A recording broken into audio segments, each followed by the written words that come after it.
The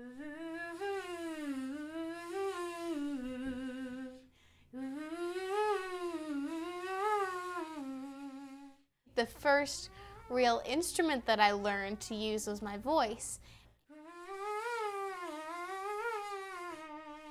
The voice is just as much an instrument as the piano or the oboe or any other instrument that you would like to play. And then I can go like,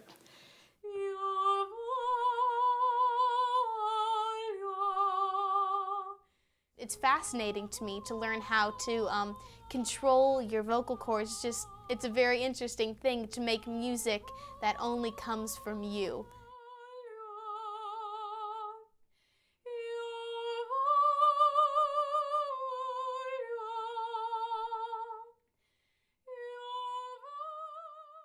When I was in 8th grade, yes, my band director asked me, do you know what an oboe is? Or do you want to play the oboe? And I kind of looked at him and I was like, sure, yeah, sure. Because he found out I had perfect pitch.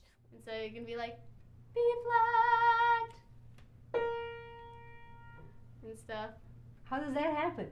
Well, I'm not exactly sure. It's kind of like the hearing music in my head.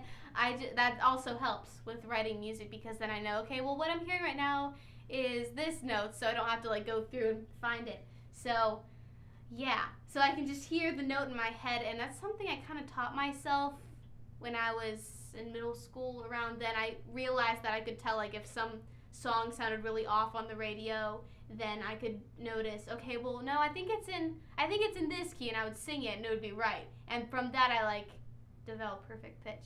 So it's fun. Give me a C. La. When I compose, I would say the first thing I start with is creating the image I want to portray in my music.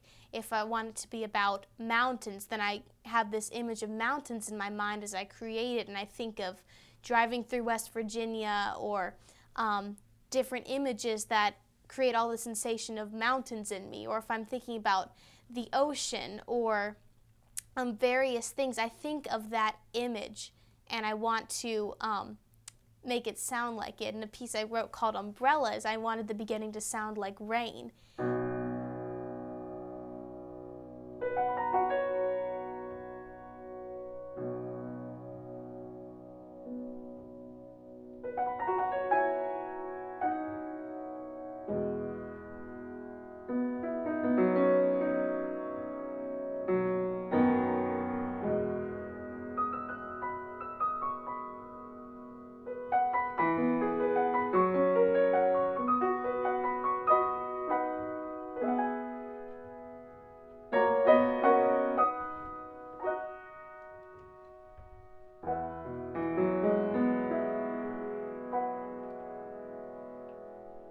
And so this is the lyric sheet, and I made all the letters look like umbrellas. And then after that, I started writing the music. This is actually a while after. And I did this mainly in school, and I wrote little notes on it and everything. I drew little clouds because I felt like it, and all the numbers at the bottom are umbrellas also. And I tried to employ proper notation techniques. And so here you see the piano line, right hand, left hand, violin, viola. Viola's on the bottom, violin on top, the cello, and contrabass. Contrabass has the 16th note driving rhythm throughout this whole thing.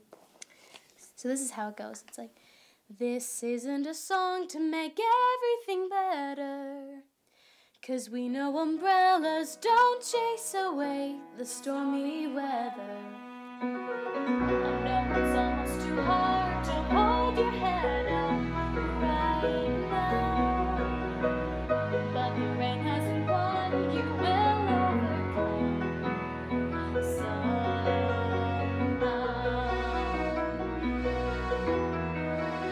Yeah, there's not a rainbow yet, you can't see the pink sunset, all you see is the mud on the pavement, the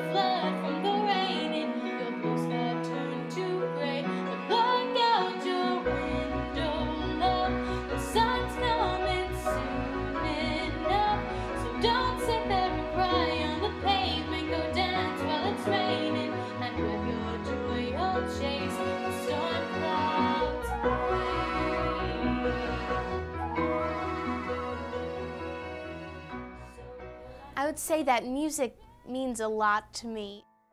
I can glorify God through music because He gave me all these gifts.